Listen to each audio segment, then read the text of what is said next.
Baik Ibu, di sini saya ingin memberikan informasi mengenai perawatan bayi baru lahir sehari-hari di rumah. Tujuannya agar Ibu bisa melakukan perawatan bayi baru lahir secara benar. Yang pertama adalah pemberian ASI. Makanan terbaik pada bayi sejak lahir sampai usia 6 bulan adalah ASI. Lebih baik Ibu menyusunya secara eksklusif, hanya memberikan ASI saja tanpa memberikan tambahan makanan atau cairan lain. Berikanlah ASI sesering mungkin atau sesuai dengan keinginan bayi. Paling sedikit adalah 8 kali dalam sehari.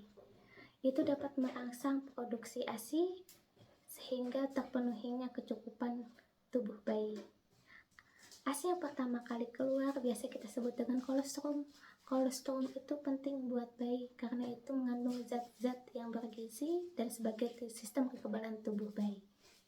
Adalah menjaga kebersihan dan kesehatan bayi, yaitu dengan cara sering kontak kulit antara ibu sama bayi. Yang kedua, bayi diletakkan dengan tempat yang hangat yang